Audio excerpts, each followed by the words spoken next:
예수를 가르쳐 복음을 전하니 라는 제목으로 사도행전 8장 1절부터 40절까지 말씀을 천천히 한번 살펴보도록 하겠습니다. 1절은 이렇게 되어 있죠. 사울은 그가 죽임 당함을 마땅히 여기더라. 여기 그는 스데반이죠. 스데반의 뜻은 왕관이라는 뜻입니다. 면류관, 왕관. 죽임 당함을 마땅히 여겼다라고 하는 것은 하나님 뜻에서 볼 때는 마땅한 게 아니죠.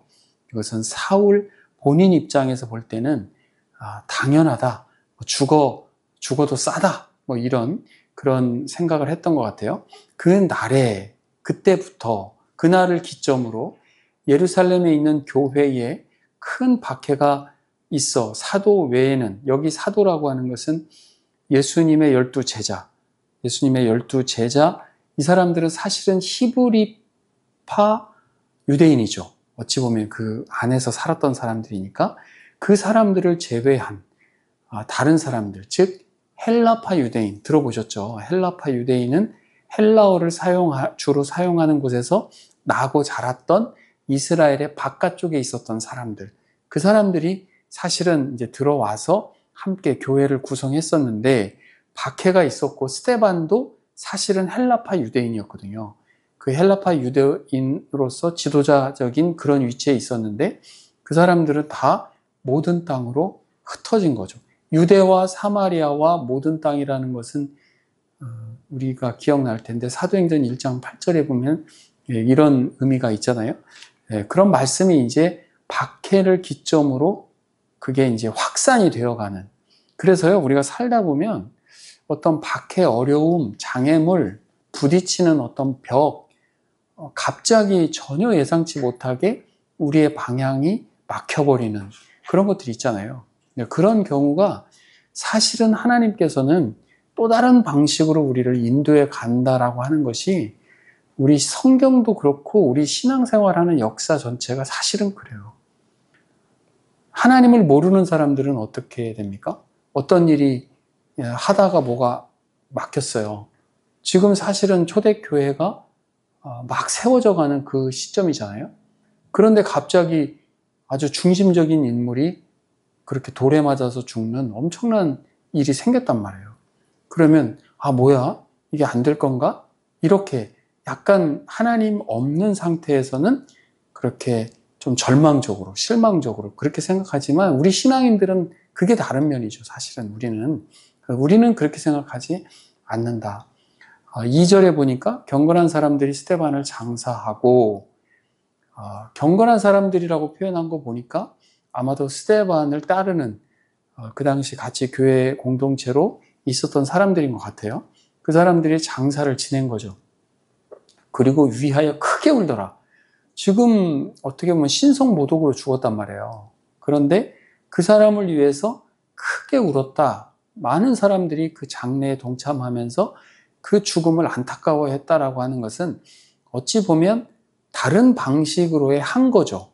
그 죽인 사람들에게 약간의 다른 방식으로 그분들의 그 원통함을 표현한 거다, 이렇게 볼 수 있어요.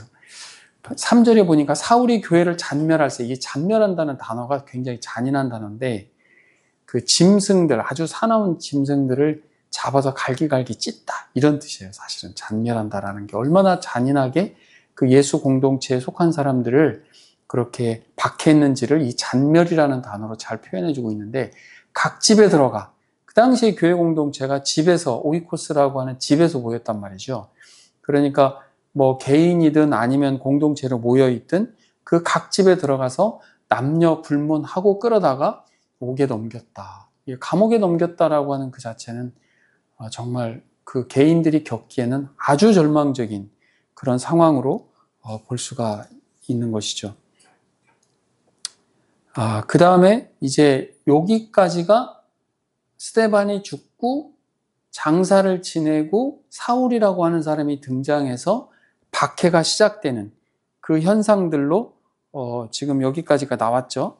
자, 그리고 이제 4장부터는 약간 무대가 좀 바뀌어요. 그 흩어진 사람들이 그냥 어디에 가가지고 숨어서 숨죽이고 위축되고 그랬던 것이 아니라 두루 다니며 복음의 말씀을 전했다라고 이야기하고, 이것은 보면 이제 큰 주제 같은 것이죠. 복음을 전했다라고 하는 것이 주제고, 그 사례가 바로 5절부터 이제 사례가 나옵니다. 그 사례로 빌립이라고 하는 사람을 드는 거죠.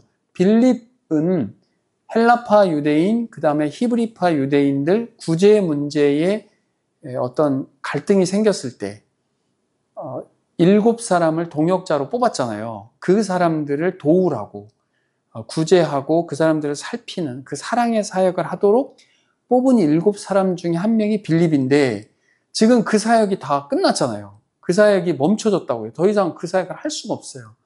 그러니까 빌립이라고 하는 사람도 헬라파 유대인 중에 한 명이었는데, 이 사람은 다른 곳이 아니라 그동안 유대인들이 꺼리고 있었던 사마리아라고 하는 곳으로 간 거죠. 그곳에 가서 그리스도를 전파했어요, 백성들에게. 그리고 그 전파하는 과정에서 하나님께서 도우셨기 때문에 사람들이 빌립의 말을 들었다라고 하는 것은 복음을 들었다라는 것이죠. 복음을 들었고 행하는 표적도 보고, 저는 여기 행하는 표적이라고 하는 이 부분에 있어서는 우리가 어떤 하나님이 주시는 그 놀라운 기적, 이것도 당연히 있지만 예수 공동체의 복음을 전하는 사람으로서의 행실도 같이 담겨 있지 않았을까, 그런 생각이 드는 거죠. 예수 믿는 사람으로서 우리도 그렇잖아요. 우리가 어떤 큰 엄청난 기도 응답을 받았던 그런 일들은 있는데, 그 사람의 삶의 모습이나 말하는 것이나 이런 신뢰를 주는 모습이라든지 이런 것들이 전혀 그렇지 못하다면 조금 이게 안 맞죠. 이제 그런 부분들까지도 우리는 같이 좀 봤으면 좋겠다. 그리고 그 표적도 보고 그 복음도 듣고 한 그 사람들이 그의 말을 따랐다라고 이야기를 합니다. 그리고 이제 7절, 8절에 많은 사람들에게 붙었던 더러운 귀신들이 크게 소리를 지르며 나갔다. 그리고 많은 중풍병자, 못 걷는 사람들이 나왔다. 놀라운 일이죠. 예수님께서 하셨던 사역이잖아요. 예수님께서 하셨던 사역을 예수님께서는 승천하셨고, 예수님께서 허락하신 그 성령의 능력, 그 능력을 힘입어서 이렇게 놀라운 일들을 펼쳐 보인 거죠. 그래서 그 성에 어쨌다는 거예요? 큰 기쁨이 있었다. 이 기쁨이라고 하는 것은 하나님의 속성이죠. 사실은 사람이 기쁨을 만들어낸다라고 하는 것은 잠시 잠깐은 할 수 있어요. 그런데 이 기쁨의 속성은 하나님의 속성이에요. 그래서 우리가 하나님을 믿고 그리스도의 영이 우리 안에 계시면 이 기쁨의 그 속성이 우리에게도 공유가 되기 때문에 진짜 기뻐지는 거죠. 사실은 이 진짜 기쁨이라고 하는 것은 이런 것이다. 그래서 기쁨과 믿음은 이제 같이 가는 거죠. 그리고 이제 다음 정말 이렇게 어떤 새로운 그런 장면으로 이제 9절부터 전환이 돼요. 그 성에 시몬이라 하는 사람이 전부터 있어 마술을 행하여, 마술사죠. 마구아라고 하는 그 마술사 시몬인데, 사마리아 백성을 놀라게 하며 자칭 큰 자라 하니 낮은 사람부터 높은 사람까지 다 따르며 이르되 이 사람은 크다 일컫는 하나님의 능력이라 하더라. 여기 하나님의 능력이라고 번역을 했지만 이 사람들이 생각하고 있는 어떠한 신과 통하는 사람, 이런 정도로 우리가 이해하면 될 것 같아요. 오랫동안 그 마술에 놀랐으므로 그들이 따랐다.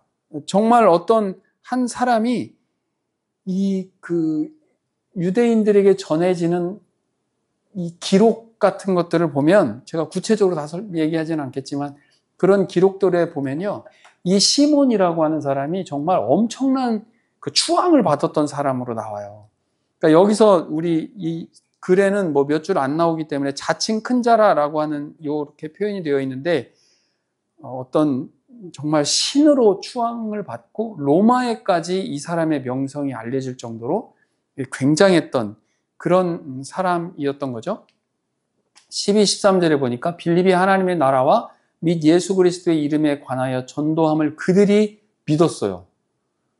그 무리들, 시몬을 따르는 엄청난 추종 세력들이 믿었고 남녀가 다 세례를 받으니 시몬도 믿고 세례를 받은 후에 전심으로 빌립을 따라다니며, 그러니까 이제 자기들이 그동안 해오던 것들을 치우고 이제 빌립을 따라다닌 거죠. 추종을 했던 것이죠. 그 나타나는 표적과 큰 능력을 보고, 아니 자기가 많은 사람들을 놀라키게 했던 사람인데 자기가 지금 놀라고 있는 그런 현상이 보여진 거죠. 14, 15절에 예루살렘에 있는 사도들이 사마리아도 하나님의 말씀을 받았다함을 듣고 베드로와 요한을 보내매 그들이 내려가서 그들을 위하여 성령 받기를 기도하니, 이 말은 사마리아 지역은 사실은 유대인들이 이렇게 되게 불편해 여겼던 곳이잖아요. 그런데 그 사마리아에 있는 곳에 하나님의 말씀이 들어갔다라고 하는 그 소식을 듣고 예루살렘에 있는 사도들, 아까 사도들은 그대로 있었다고 그랬죠? 그 사도들 중에 베드로와 요한, 지도자 같은 지도자격인 그 사람들이 이제 간 거죠. 진짜 그러냐? 한번 확인하러 그곳에 갔던 것이에요. 아까 앞서도 얘기했지만 예수님께서 성령이 너희에게 임하면 너희가 사마리아에도 복음이 전해진다 말씀하셨잖아요. 그런 현상이 이제 이루어지고 있는 거죠. 그래서 그들이 내려가서 성령 받기를 기도했다 이렇게 표현하고 있습니다. 성령을 받도록 기도했다라고 하는 것은 그전에는 지금 예수님을 믿고 세례를 받았다라고 하는 내용은 있잖아요.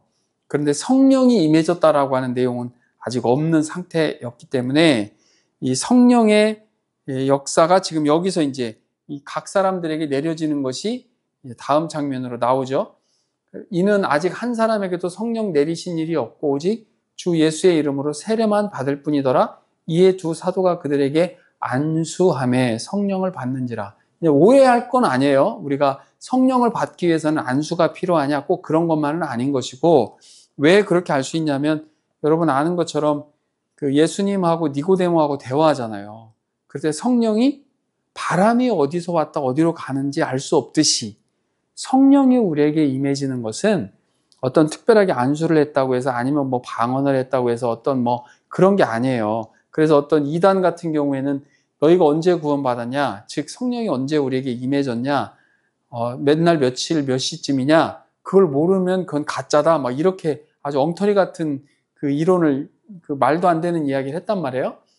왜냐하면 바람이 어떻게 와서 어떻게 들어가는지 모르듯이 성령이 똑같아요. 우리에게 임해지는 성령 하나님께서 언제 우리에게 임해지는지 모른다고요. 여기에서는 이제 직접적인 행위 자체를 보여주면서 하나님께서 그렇게 사도들이 안수할 때 성령이 임해지는 그 놀라운 선물을 주고 있는 장면인 거죠. 여기에서부터 세례를 줄 때 이렇게 안수하는 관행이, 기독교 내에 관행이 생겼다고 해요. 자, 그리고 시몬이, 아까 앞섰던 그 엄청난 그 추종 세력을 갖고 있었던 시몬이 사도들의 안수로 성령 받는 것을 보고 이 사람이 뭔가 지금 마음이 뭔가 이상해졌어요. 그래서 이 사람은 워낙 돈이 많으니까 돈을 주고서라도 이게 능력으로 살 수 있는 것인 줄 알고 이렇게 얘기하는 거죠. 이 권능을 내게도 주어 두고든지 내가 안수하는 사람은 성령을 받게 하여 주소서, 이렇게 얘기한 거지. 웃기는 거죠. 성직 매매라고 하는 시몬이라는 그 영어 단어가 이 사람 시몬에게서 나온 말이에요. 성직 매매라고 하는 단어가 어떤 그 고유 명사처럼 되어 있는데 돈 주고 뭘 사려고. 그래서 이런 그 반응을 보이니까 베드로가 많이 화가 났어요. 베드로가 이르되 내가 하나님의 선물을 돈 주고 살 줄로 생각하였으니 내 은과 내가 함께 망할지어다. 하나님 앞에서 내 마음이 바르지 못하니 이 도에는, 이 복음에는 내가 관계가 없고 분깃될 것도 없다. 같이 할 수도 없다. 여기서만 하면 이 사람 끝나는 건데 베드로가 권면을 하는 거잖아요. 너의 이 악함을 회개해라. 이 사람은 하나님을 잘 모르는 사람이었어요. 성령의 능력이 뭔지도 잘 몰랐고, 이 사람은 마술을 하던 사람이니까, 모세는 사실은 마술하는 사람 다 공동체에서 없애버려라 라고 할 정도로 이렇게 어떤 신비적인 어떠한 것들을 끄집어내서 뭔가를 사람들을 현혹시키고 또 다른 신처럼 그렇게 추앙받는 것에 대해서는 하나님께서는 아주 철저하게 싫어했던 그런 부분인데, 회개해라. 그리고 주께 기도해라.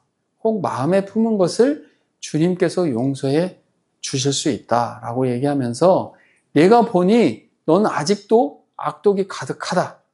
그리고 불의에 매인받았다. 불의에 묶여져 있다는 말이에요. 불의. 그러니까 좋지 않은 것에 묶여져 있는 거죠. 우리는 예수 그리스도를 믿게 되면 어떻게 되는 거예요? 예수 그리스도에게 접붙임 되는 거죠. 예수 그리스도에게 이렇게 연합된단 말이에요. 연합된다라고 하는 표현을 이렇게 묶는다라는 표현으로 많이 써요. 앞서도 한번 말씀드렸지만, 포도나무에 접붙임을 하려면 메인 가지를 베어내야죠. 베어서 가지가 거기에 접붙여지고 그걸 묶어야죠. 그래서 이 생명이 연결되는 그런 것인데, 얘는 지금 불의에 묶여져 있단 말이에요. 불의에. 근데 우리는 너무 감사한 거죠, 사실은. 이런 내용들을 보면요, 너무 감사해요. 우리 그전에는요, 다 죄와 허물로 죽어 있는 존재라는 말은 다 이런 거에 묶여 있었던 거예요. 세상 것에 묶여 있는 거예요, 사실은. 뭐 돈이면 다 되는 줄 알고, 돈이면 다 행복이고, 돈이면 끝나는 줄 알고, 뭐 세속적이고, 육신의 정욕, 안목의 정욕, 이생의 자랑에 다 갇혀 있는 사람들이고, 그저 자기가 영광이고 자기 주인인 것이고, 그렇게 매여 있었던 것인데, 우리는 정말 감사하게도 하나님의 은혜로 우리는 거기서 꺼내어진 존재인 거죠. 모세의 이름처럼 꺼내어진 존재. 주님의 그 은혜죠. 그래서 이 사람에게 회개해라. 회개라는, 메타노이아라는 말은 돌아서라. 하나님께로 돌아서라. 라고 하는 거죠. 네가 하던 거 그렇게 하지 말고 이제는 돌아서라. 라고 얘기해요. 시몬이 대답하여 이르되 나를 위하여 주께 기도하여. 이게 왜 기도를 지금 부탁하냐면, 자기가 보니까 자기보다 베드로와 요한이 능력이 엄청 막강하게 보인단 말이에요. 그러니까 내가 하는 것보다는 당신이 하는 게 훨씬 더 좋겠다. 나를 위해서 좀 기도해 달라라고 하면서, 당신이 나에게 그렇게 선언한 그것이 하나도 내게 임하지 않게 해달라. 어떻게 보면 아직도 자기 중심에 빠져 있어요, 사실은. 본인이 하나님 앞에 잘못함을 본인이 이제 자복하는 것이 가장 중요하죠. 요한일서 1장 9절에도 보면, 너희가 만일 너희 죄를 자백하면, 너희가 하나님 앞에 우리의 허물과 잘못을 하나님 앞에 내어놓으면 하나님께서도 우리의 죄를 사해 주신다라고 약속을 하셨는데, 이렇게 지금 나오고 있죠. 이런 한 에피소드가 있었던 거죠. 그리고 25절에 두 사도가 주의 말씀을 증언하여 말한 후, 증언했다라고 하는 말은 이제 선포한 거죠. 복음을 전해준 거죠. 그리고 예루살렘으로 갔어요. 그리고 가면서 사마리아인의 여러 마을에서 복음을 전했다.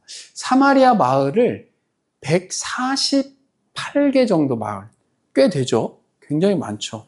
그 마을을 쭉 다니면서 복음을 전한 거예요. 그리고 다시 앞에 빌립 이야기로 다시 돌아갑니다. 자, 주의 사자가 등장해요. 주의 사자가 빌립에게 온 거죠. 와서 이제 말하는 거예요. 일어나서 남쪽으로 가라. 그리고 가다 보면 예루살렘에서 가사로 가는 길이 있다. 예루살렘은 산 정상에 있어요. 거의 되게 높은 곳에 있어요. 높은 곳에서 가사는 블레셋, 그 구약 시대 때 보면 블레셋 마을 중에 가사라는 마을이 있단 말이에요. 팔레스타인 지역이죠. 그쪽으로 내려가는 길까지 가라. 그 길은 광야라. 일어나 가서 보니, 자, 주의 사자 성령께서 빌립에게 어느 곳으로 가라라고 지금 사명을 주는 거예요. 마음의 감동을 주는 거죠. 지금 우리로 치면 성령께서 우리 안에 강하게 준단 말이죠. 여기서는 주의 사자가 빌립에게 이야기를 했고, 자, 그렇다면 빌립이 사마리아로 갈 때도 마찬가지였겠죠. 빌립이 처음에 사마리아에서 이런 하나님의 복음이 확장되는 그 일이 있었던 것으로 지금 8장 소두에서 나왔는데, 그곳에 그냥 뭐 어디 갈까? 사마리아로 가볼까? 라고 빌립이 갔겠느냐? 이렇게 본다면 이미 빌립은 주의 사자의 인도하심을 받았던 사람인 것이 분명한 거죠. 그래서 가서 보니까 에디오피아 사람 곧 에디오피아 여왕 간다게, 이 간다게라는 게 직책이에요. 그러니까 에디오피아는 왕이 있어요. 왕이 있는데 왕은 태양의 아들, 완전 신성치 된 사람이기 때문에 이 사람은 세속적인 정치 안 했어요. 그럼 누가 정치를 했느냐? 왕의 엄마. 왕의 엄마가 정치했다고. 그 왕의 엄마를 그 당시에 부르던 직책이 뭐냐면 간다게예요. 간다게. 이 간다게의 모든 국고를 관리하고 있는, 어떻게 보면 거기에 전체를 관리하는 사람이겠죠? 그 사람이 예배하러 예루살렘에 왔다가, 우리가 알다시피 예루살렘 성에는 이방인의 뜰이 있잖아요. 이방인이 더 이상은 못 들어가. 유대인의 뜰 못 들어가요. 그 이방인의 뜰까지밖에 못 가. 거기라도 갔었던 사람이죠. 그러면 이 사람이 그렇게까지 갈 정도라면 아무래도 뭐 유대교로 개종했던 사람이 아니었을까.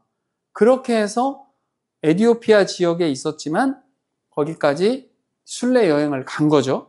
돌아가는데 수레를 타고 선지자 이사야의 글을 읽었어요. 그 당시에는 글을 소리내서 읽었단 말이에요. 크게. 우리가 성경도 소리내서 읽는 게 훨씬 유익하거든요.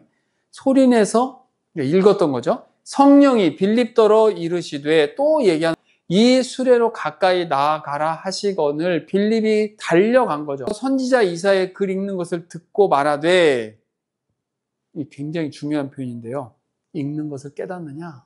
이게 성경 해석학에서 이 말이 되게 많이 나와요. 성경을 읽긴 읽는데 그걸 과연 깨닫느냐? 우리도 그렇죠? 성경 읽어요. 읽지만 깨닫는 게 있고 잘 모르겠는 부분이 있단 말이에요. 근데 여기 이사야서 53장 우리 잘 알죠? 고난받는 종에 대한 그 부분을 읽고 있었는데 31절에 참 솔직하죠. 이 사람이 대답하되 지도해 주는 사람이 없다. 나를 이것을 잘 하나씩 이렇게 설명해 주는 사람이 없다. 근데 지금 우리는 뭐 교회 가면 성경을 지도해 주잖아요. 그러니까 이런 것들은 사실은 되게 필요한 부분들이에요. 성경을 본인들이 읽는다고 해서 다 해석이 되는 게 아니니까. 어찌 깨달을 수 있느냐? 지도해 주는 사람이 없어서 내가 지금 모르고 있어요. 그러면서 빌립을 청해서 수레에 올라오도록 끌어올린 거죠. 무슨 뜻이에요? 알려달라. 그런 뜻이겠죠? 그러면 전체적으로 하나님께서는 이 국고를 맡은 내시, 관리, 이 사람의 모습도 하나님께서는 계속 보고 있었을 거라고요. 그리고 빌립을 그 지역에 보냈다가 이제 적절하게 딱 보낸 거죠. 자, 32, 33절에 보니까 읽는 성경 구절은 이것이니 일렀으되 그가 도살장에게로 가는 양과 같이 끌려갔고 털 깎는 자 앞에 있는 어린 양이 조용함과 같이 그의 입을 열지 아니하였도다. 그가 굴욕을 당했을 때 공정한 재판도 받지 못하였으니 누가 그의 세대를 말하리요? 그의 생명이 땅에서 빼앗김이로다 하였거늘. 예수님의 그 고난 당하는 모습을 이사야 선지자가 예수님 오시기 700년 전에 이사야서 53장에 기록해 놨단 말이에요. 그런데 이 내시가 묻는단 말이에요. 빌립에게 질문하겠다. 여러분 질문해야 됩니다. 질문은 정말 중요한 거예요. 정말 필요한 거예요. 뭐 무작정 믿어라? 그거 안 돼요. 그건 잘못된 거예요.